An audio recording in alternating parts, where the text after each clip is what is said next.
Jau galvojau, visi klausimai išseko, bet dabar tik šast iškilo naujas.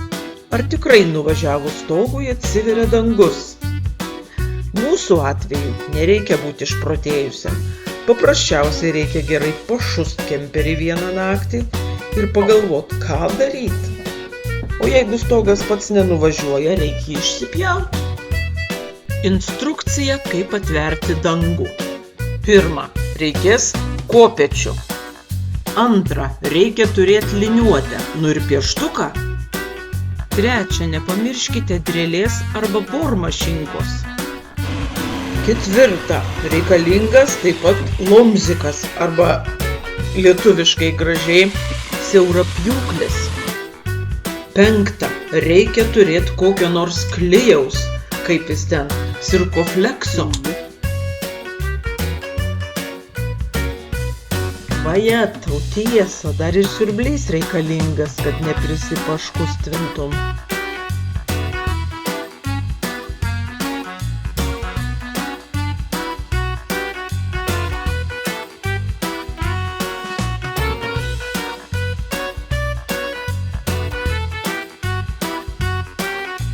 Kai nučiuožia stogas, atsiveria dangus. Primierka, kaip viskas ir tinka.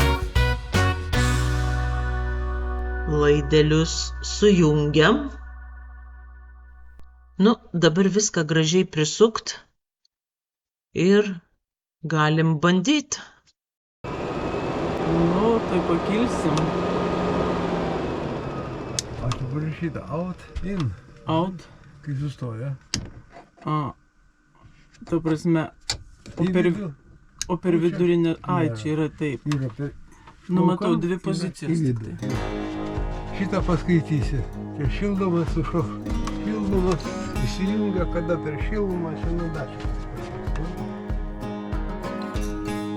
Penktadienį išlėkėm link Hemsedalio. Reikia naujaliuką išbandyti. Iš tolo pamatėm juodus dūmus. Pro šalį važiavom, žiūrim, garvežys rūksta. Grinai kaip per filmus, kaip per westernus.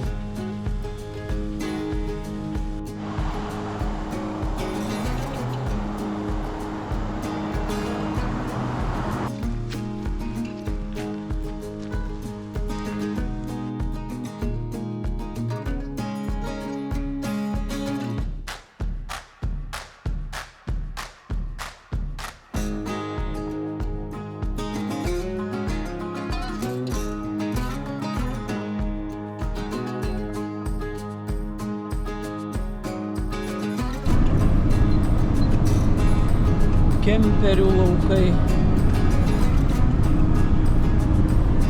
Bet mes vis tiek susirasim vietą, kur nėra kemperių. Mes taip tikimės. Mums visada pavyksta.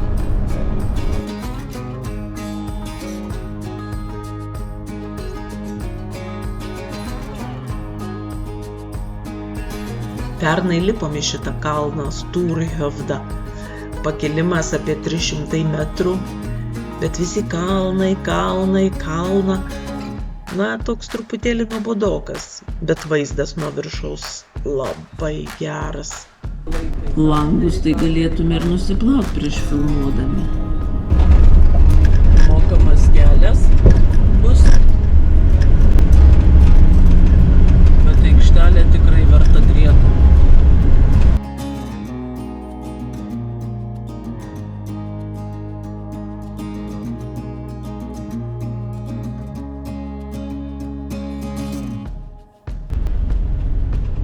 Smalsučiai.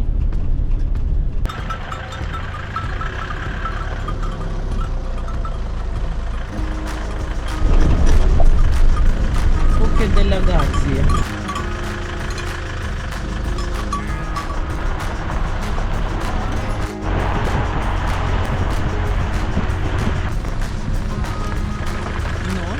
Eisit pasikasinį neliskit matų.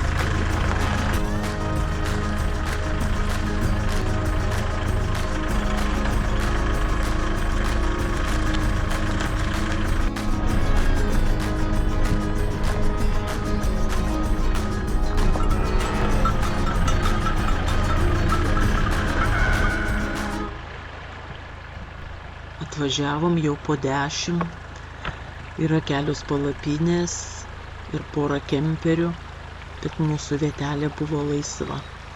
Tai va į lovą, miegot, o rytoj nauja diena ir geras oras.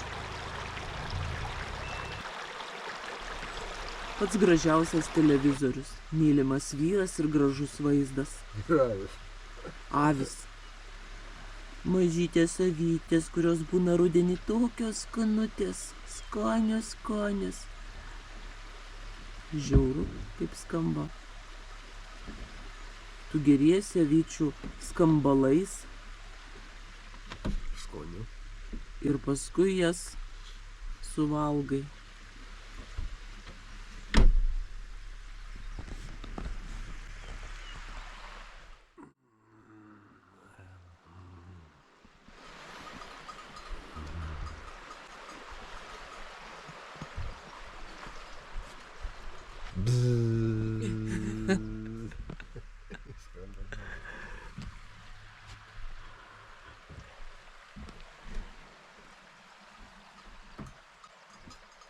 Kavytė paruošta. Einu avių ganyti. Labas rytas. Valgai? Mes irgi valgysim. Kur tavo mama? Ką tavo mama pasakys?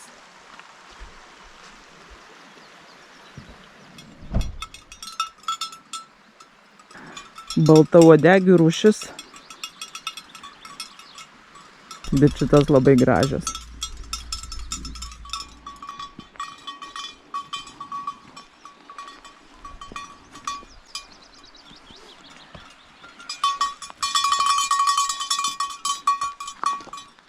Kas namelyje gyvena?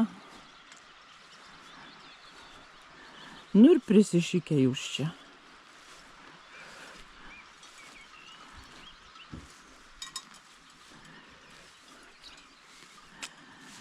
Kas namelyje gyvena? Čia Sofkė buvus, pečius. Ryškiai hita buvus čia. O dabar aviukai gyvena. Sorry. Aš einu. Mums čia labai patinka. Kaip sakoma, ne pirmas ir ne paskutinis kartas Hemsedalio apylinkėse. Yra čia kur eit, lipt ir šiaip akis paganyt. Yra sudarytas toks top 20 turų į kalnus įvairiausio sunkumo toks planas. Mes esame įveikę 3, tai dar turim čia ohoho, kiek veikt ko. Būna ir taip, kad Hemsedalį termometro stulpelis rodo 27 plus, o privažiuoji vietą, iš kurios prasideda turas, o ten vėjas griaunantis iš kojų ir plus 10. Nesikankinam, žinom, kad visada galim sugrįžti, nes netoli. O šiaip Hemsedalio apylinkėse tai daug ežeriokų, kalnų upių, pilna krioklių, tai žodžiu tik tai mėgaukis vaizdais ir gerk juos į save. Yra čia ir mokamų žvyrkelių. Bet mums mokami žvyrkeliai visada pasiteisino ir atsipirko. Nu, aišku, ne babkėm, bet fantastiškais vaizdais ir, kas svarbiausia, pačiom geriausiom nakvynės vietom. Kalnai su sniegu pasimatė. Ar tave puola kas nors? Mane irgi puola musės.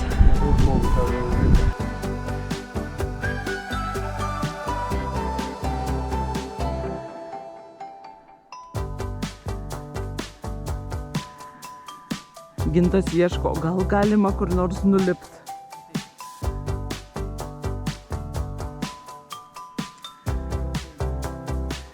O ten mūsų autobusiukas stovi. Neaišku, ar matosi.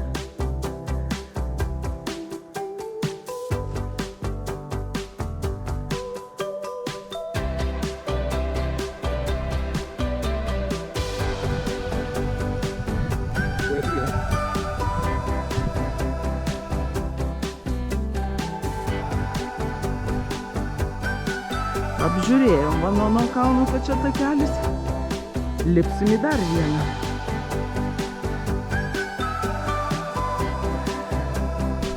Lietus kaupėsi. Sako, kad šiandien žaibuos už kokių poros valandų. Gerai būtų sugrįžti. Van šito kalno keteros buvom užlipę, kuris vadinasi Sota. Po kelionės jau apkritau, tai kritau. Nykstelėjau.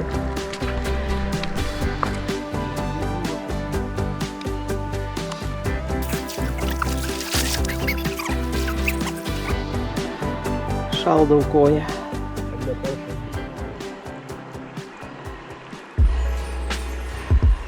Su traumom šį sykį. Pakuojamės.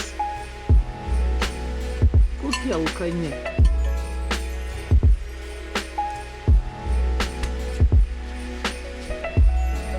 Koją išsisukau taip profesionaliai, lyg tai būtų iš anksto suplanuota.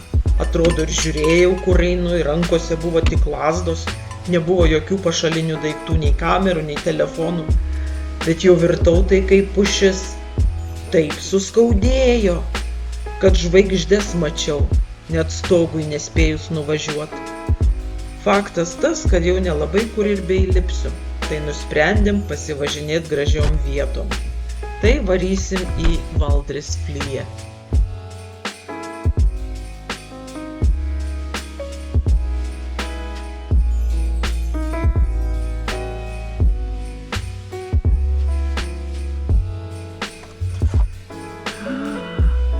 Eik tu sau, kai bus skanu. Čia reiks apverst ar ne?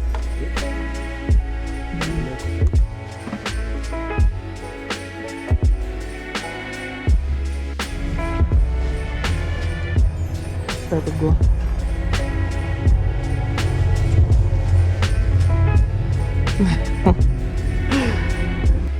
Baigėsi kalnai. Kuriam laikui? Vat už tai ir vaikščiot, matai, reikia takais. Išsukai iš tako ir nematai, kur koją dedi. Nu ką, paskutiniai pletkai. Tai pūtė naktį. Kaimynai kalė tuos kažkokius diržus prie savo vagonėlio. O mes tai drebėjom. Mes liuką pridažinėjom. Nu, mes liuką beveik prisirišom.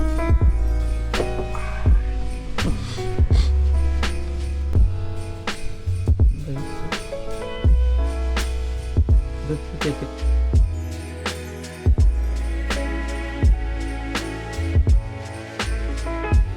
Visur kalnuose prilindę kemperių, mašinyčių, palapinių. Palapinę tai Norvegijoje gali statyti bet kur. Na, yra tik išimtis, kad 150 metrų nuo gyvenamųjų namų ir ten galima būti neilgiau kaip 2 naktis. Taigi, Norvegai turi vieną supergalę – Almansretten. Tai taisyklė, kuri sako, kad gamta priklauso visiems. Gali eiti, kur akis veda, kopti į kalnus, rinkti uogas, statyti palapinę ir mėgautis vaizdais. Tik su viena sąlyga. Elkis taip, lyg gamta būtų tavo močiutės svetainė. Nieko nesulaužyk, šiukštu neprišiukšlink ir išeik palikęs viską taip, kaip radai. Almansretten sako, su kuprine eik kur nori, o su kemperiu važiuok ten, kur galima.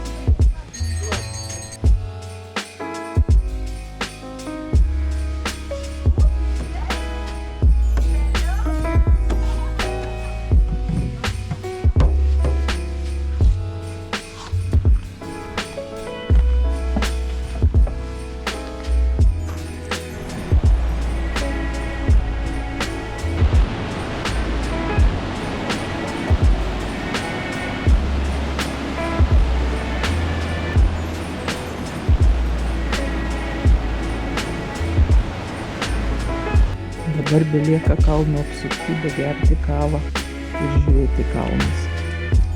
Jau eiti nelabai yra su kuo.